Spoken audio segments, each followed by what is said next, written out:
Alors, bienvenue sur ce Sunseeker Predator 57 où nous avons eu l'installation du yacht contrôleur il y a quelques semaines en arrière et je vais vous le présenter aujourd'hui puisque c'est le nouveau système Maximo. Donc ici, on a les manettes Volvo, propulseur d'étrave, le propulseur de poupe avec le système Sidepower S-Link.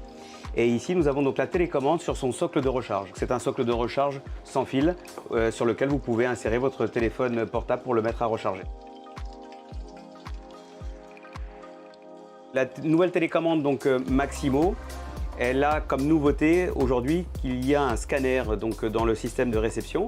Le scanner va rechercher en fait les deux meilleures fréquences disponibles dans votre environnement, que ce soit dans votre poste d'amarrage ou que ce soit dans un poste d'amarrage temporaire lors de vos traversées, de vos vacances. Il va balayer donc l'environnement pour aller chercher parmi les 49 fréquences disponibles les deux fréquences les plus adéquates pour l'utilisation du yacht contrôleur en toute sécurité. On a donc le tribord bâbord, le propulseur d'étrave, le propulseur de poupe et on a donc l'accélération pour les bateaux type trawler ou catamaran.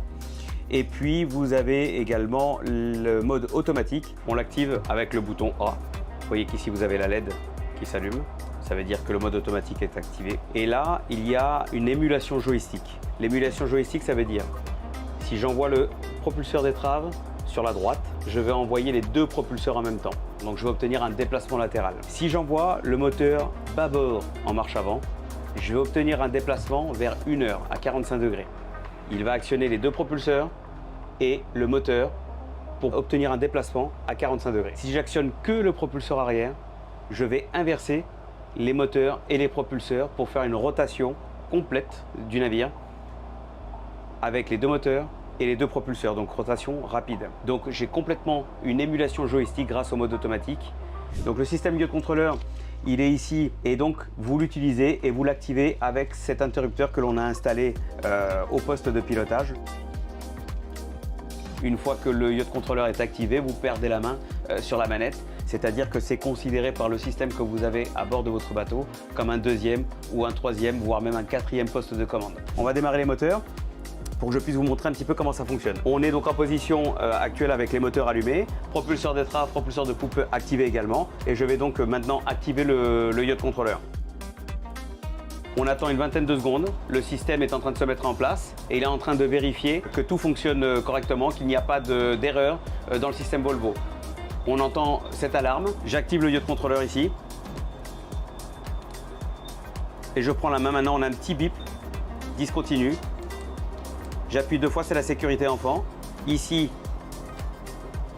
les fréquences en balayage, tout fonctionne correctement. Je n'ai plus d'alarme. À partir de là, j'ai la main sur le yacht contrôleur.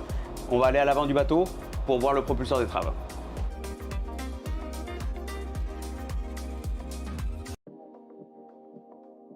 Donc je mets la télécommande autour du cou, comme ça j'ai mes mains libres de mouvement. J'ai le dessin du bateau en fait ici, donc sur la télécommande, ce qui permet en fait de conserver toujours la télécommande et travers l'étrave. Donc quand je suis à l'arrière et que j'ai le dos retourné, je vais pouvoir donc retourner la télécommande et la conserver donc toujours et travers l'étrave. Comme ça il n'y a pas d'erreur, le cerveau ne réfléchit pas, tribord reste tribord, bâbord reste bâbord. Nous avons également la commande du guin d'eau. Évidemment pour le mouillage c'est indispensable. Vous êtes à l'avant du bateau, vous regardez le mouillage qui vous convient le mieux. Quand ça vous convient, vous lâchez l'ancre. Je ne vais pas le faire parce qu'on est dans le port. Vous ancrez votre bateau grâce à la commande tribord-bâbord. Mais surtout, c'est quand on va remonter l'ancre, c'est là où il y a un intérêt. Parce que quand on va remonter l'ancre, on va pouvoir avancer le bateau. Et en avançant le bateau, on va pas forcer sur le davier. Du coup, on va remonter son ancre toujours droite, sans forcer sur le davier et tout en ayant un visuel sur le mouillage pour ne rien abîmer. Donc ici, on se retrouve à la poupe du bateau avec toujours donc la commande sur les moteurs sur lequel je peux donc faire ma manœuvre, attraper la pendille, attraper les amarres.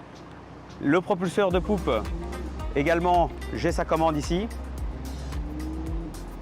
Et donc je peux faire ma manœuvre en toute sécurité. Très bien, donc la manœuvre maintenant est terminée.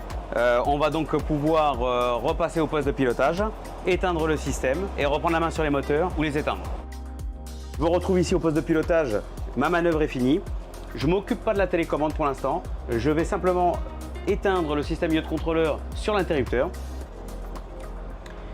À partir de là, j'ai récupéré la main sur mes manettes, donc je peux, si nécessaire, utiliser les manettes pour finir une manœuvre ou rebouger le bateau si nécessaire. Ici, la télécommande, bien sûr, vous ne pouvez pas le ressentir à la vidéo, mais elle vibre. Et donc, on est en rouge parce que, justement, la réception est perdue. Donc, j'ai actuellement une télécommande qui est en train de vibrer pour m'annoncer qu'elle a perdu le signal, puisque, évidemment, j'ai éteint le système. Pour l'éteindre, je reste appuyé quelques secondes et elle s'éteint. Ou sinon, je touche à rien, puisqu'au bout de 5 minutes, elle s'éteint toute seule. Je repositionne la télécommande sur son socle de recharge et je n'ai rien d'autre à faire. Merci et à bientôt.